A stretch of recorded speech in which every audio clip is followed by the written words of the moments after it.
বাপ দাদায় যা সম্পদ আমার নামে দলিল করা কবলা করা যা সম্পত্তি আমার নামে আছে, আমার বাবা মা যদি আমার এইটুক খালি ফেরত দেয় যে তোর নামে যা আছে তুই নিয়ে যা, এও বাংলাদেশের সব থেকে কম মূল্যে যদি বিক্রি হয় তো 20 কোটি টাকার কম নয়।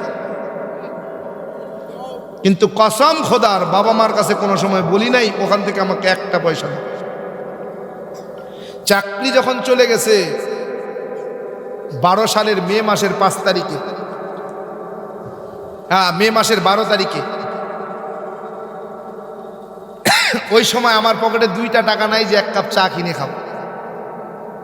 1 কাপ চা ওই সময় 2 টাকা কাপ ছিল।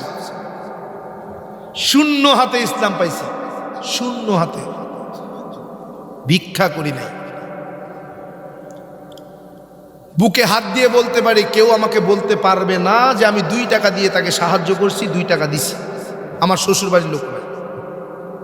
এটা আমি বুকে হাত রেখে বলতে পারি, আমার শ্বশুর বাড়ির লোক না। হাজিরিন, আমি এত কিছু ত্যাগ করে ইসলাম পাইলাম।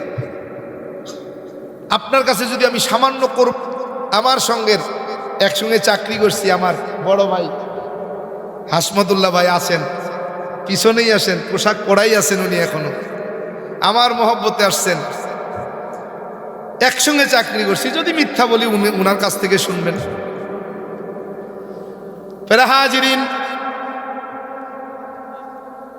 এমনি এমনি মুসলমান হই নাই। কই স্যার একটু দাঁড়ান না, দেখতে চায় সবাই আপনারে। একসাথে চাকরি করছি দীর্ঘদিন।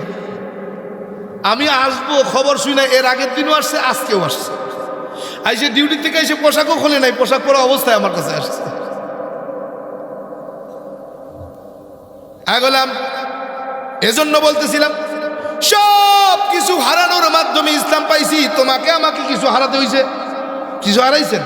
কোনো ত্যাগ, কোনো মামলা মোকদ্দমা, গুম খুনের কোনো ঘটনা ঘটছে? কিচ্ছু ঘটে নাই। বাপ দাদা মুসলমান, আমিও মুসলমান, বাপ দাদা উম্মত, শেষ নবীর উম্মত, আমিও শেষ নবীর উম্মত, কি ঠিক না? কিন্তু আমার মতো ত্যাগের বিনিময়ে কোরবানির মাধ্যমে যদি ইসলাম পাওয়া লাগতো, না জানি কয়জন মুসলমান জমিনে পাওয়া যাইত। এজন্য প্রায় সময় বলি অহংকার নয়। এক একজন ন মুসলিম, আমরা তো ন মুসলিম দেখলেই নাকশিট দূর মিয়া ন মুসলিম না। একজন তো কয়াই ফেলাইলো মসজিদের ইমাম, ওই ন মুসলিমের পিছনে নামাজ হয় না।